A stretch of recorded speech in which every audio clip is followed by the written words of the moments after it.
Hi, local main character Zep here.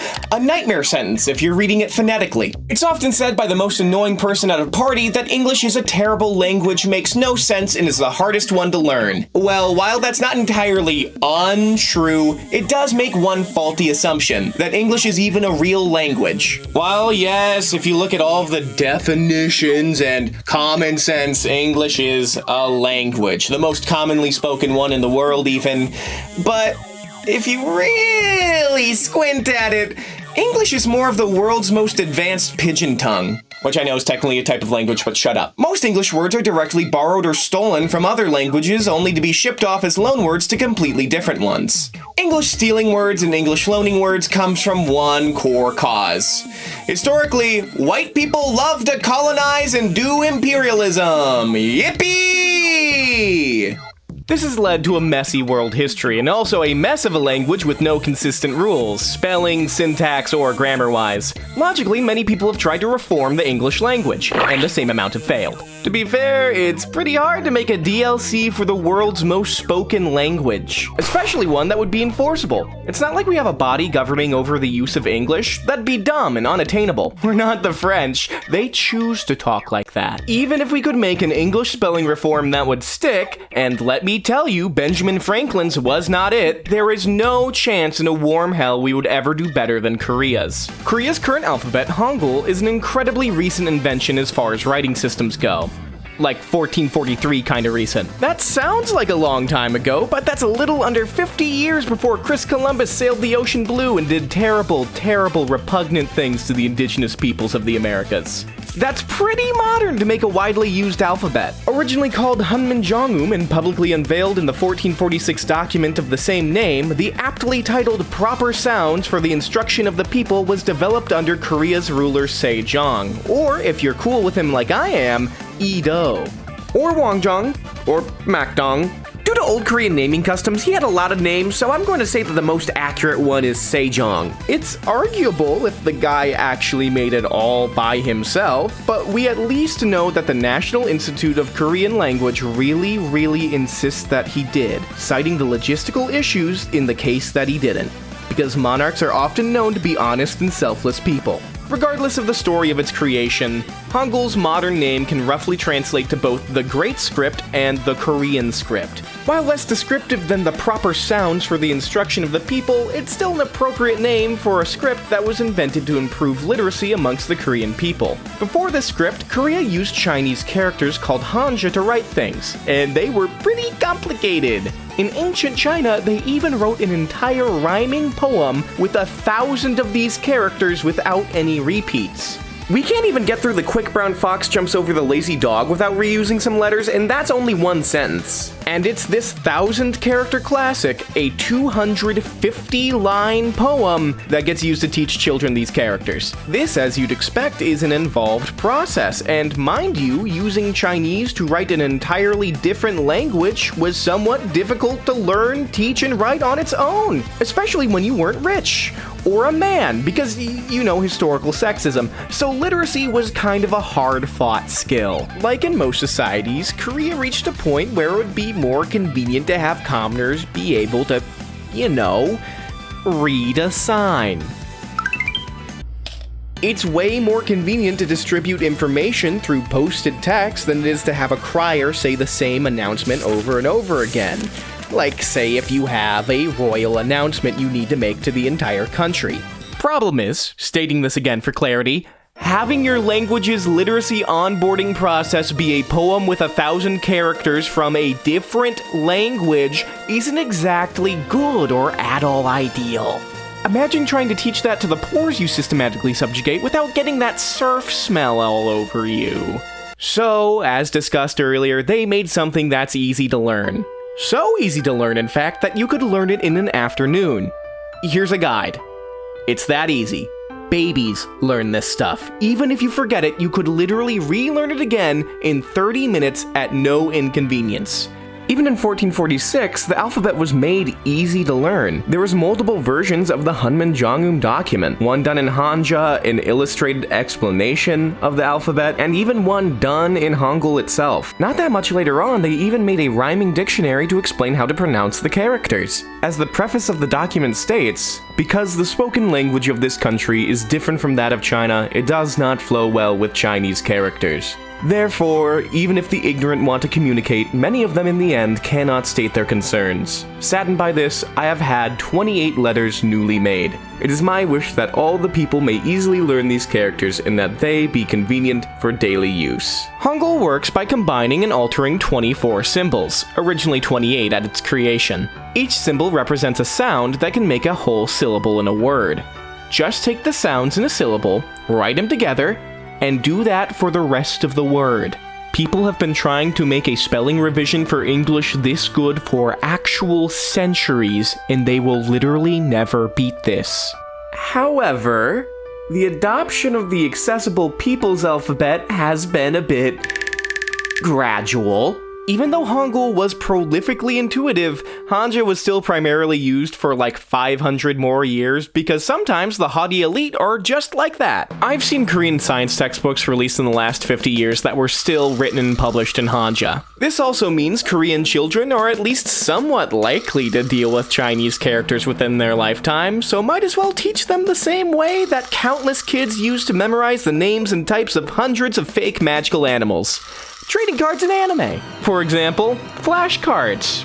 Kinda effective for learning a language. Really good for murder though. Taegeuk Cheonjamun, which can, very roughly, be localized as Yin Yang 1000-character classic, is a collaboration between Japan's Toei Animation and South Korea's Korean broadcasting service Iconics, JM Animation, and Dongseo University. This multimedia franchise sought out to not only sell cards and electronic toys, but also a practical education, as much as an education that trading cards and an LCD game can provide.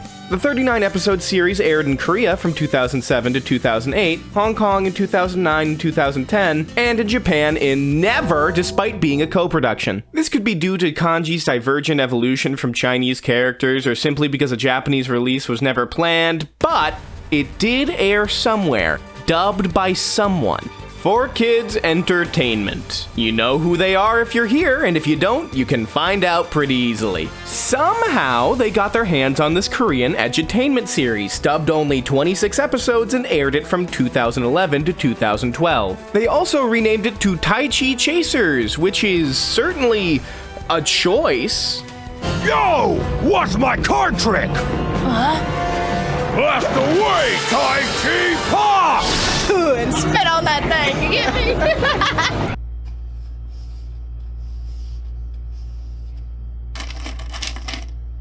The last 13 episodes weren't even available in English until it was subbed from the Hong Kong Cantonese broadcast by Zaki, also known as Z Enterprises on Dailymotion. The dubious unofficial sub rolled out in 2019 to 2020, but recently Zaki also released what appears to be an unofficial dub done with AI voices? My cutie, you can sometimes be my nurse sometimes. Ew. The sub has what's most likely machine-assisted translation, and the dub has the AI voice acting chops of a Temu ad, so pick your poison if you want to finish out the series as an English speaker. Okay, I will just keep my mouth shut to not go crazy and talk about Senna. No matter what, you're going to have to start off with the 4Kids dub, known for having one of the openings of all time. Drifting across the universe, sifting back through time, both a blessing and a curse, reasons without rhyme, searching for a sign. Yeah, I'm searching for a sign, alright. The anime follows the race war between the Tigeroids and the Dragonoids. No, not that one. Doing battle over cards representing the characters from the 1000-character classic. I told you it would come up again. The cards, once read off and scanned by a cell phone-like device, could be used for a magic spell based on the meaning of their character. Anime antics ensue. You could, of course, buy these cards and devices in real life. The cards could be collected into these small binders, which included information on how to write the character with stroke order, the pronunciation, and a visual aid. The device functioned as a classic LCD handheld, with games to help with memorization and a battle function. For this battle mode, each character card was labeled as either offense, defense, special magical skill, or nature, which if you've ever played an RPG ever, you can probably see how this played out. The series came and went without many signs that a sequel or even revival could be in tow. The complete opposite is true for Mabeob Cheonjamun. Officially in English, it's Magic Hanja, but it translates more directly to the Magic 1000 Characters or the Magic 1000 Character Classic.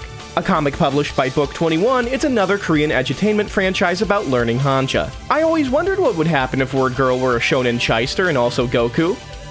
More so than she already is. Not only is this also a story about using the 1000 characters as magical spells, it also draws upon another important piece of Chinese literature, the Journey to the West, which you may know as being the basis for every piece of media ever made. Later on in the story, they adapt Greek, Roman, Egyptian, and Norse mythology, which you may also know as the basis for every piece of media ever made. First released in 2003, the series has amassed 65 volumes and counting, and has cycled through multiple authors and illustrators in its tenure. Not only does it also have trading cards, it also has an AR-enabled app that allows even more practice with the characters, like Hanja writing drills. This app, however, only works with the re-released, revised versions of the series' trading cards and volumes, and apparently this, alongside pacing and plot decisions, has caused many a controversy for Korea's One Piece for hooked-on phonics fans. I guess it's better than the normal Korean controversy of, having feminist sentiments in a piece of media. It is rumored that the animation project that eventually became Taegeuk Cheonjamun was originally a Mabeob Cheonjamun adaptation, but the series did eventually get animated in different mediums. There is a motion comic, one with an English dub, one free on YouTube, one with his ass out. Why is his ass out? It only seems to go up to chapter 10, and the last update was posted over 10 years ago. Okay. At least that means it wasn't AI. There's also an animated film from 2010 in a CG animated series that aired in 2011 and 2015. Today, content for the series seems to mostly be merch and online video. The YouTube channel is still very active, posting trailers for volumes, plot recaps, and other videos. Like an ad for an official Minecraft map for the series, which is not the only video game adaptation for the series, mind you. It's not even on the Bedrock Marketplace. This is Java. For free. They just built a ton of iconic locations and made a custom resource pack for the love of the game, huh? That's not even the weirdest adaptation! In 2014, there was a live-action show adapting the franchise as a modern-day school drama. With the amount of adaptations the franchise gets and the longevity it's had, the series clearly holds a special place in a lot of people's hearts. It even had its own rip-offs, which, if that's not a sign of success, I don't know what is. It's at least going strong enough that new animation content was reportedly planned to come out in 2025. It's kind of, and bear with me here, magical, that an edutainment empire can be built on teaching a form of writing that was once gatekept only for the elites of society. But was once a bitterly kept shibboleth of the noble and powerful now has an entire media juggernaut fighting to keep it accessible. The history of the Korean written language is incredibly interesting and dramatic. However, I think that the same can be said about the fight for accessible literacy in all languages. If written word weren't a powerful tool for sharing and archiving information, then there wouldn't be politicians trying to ban books on subjects they deem inconvenient and dangerous. It sounds cheesy, but things like fascism kind of rely on destroying things like libraries. Libraries are really cool, and you should go out and visit one, because the coolest card that you can own isn't the one that has the fire kanji on it, it's the one that gives you access to the thousands of services your local library provides. That's why it's especially important to protect things like digital libraries, for example, the one at the Internet Archive, which has been under attack by book publishers for making reading accessible to all, regardless of physical location. With literacy rates in decline, it's incredibly important to support any service that offers a ton of free archives of media that would otherwise be locked behind hefty paywalls or entirely lost. I don't think we would ever be able to pass the legislation for public libraries in today's America, or yesterday's America, or any stage of America. How are we able to do this? This is kind of insane. And I certainly don't think we would be able to do a language reform like Hangeul. I mean, Benjamin Franklin tried, and failed. But it is still possible to make learning fun and fulfilling like the series we talked about today. So, read to the children in your life who think you're the coolest person ever, support your local libraries, and defend the public archives that live on the internet. And if you don't think you like reading or don't think you have the attention span for it, a ton of libraries offer audiobooks as well. And that counts as reading in my book. Yes, this has been a trick to talk to you about literacy and the importance of media accessibility. I already stealth taught you about material science using Beyblade twice. This is just kind of what I do, man. I'm like if you took Hank Green and made him,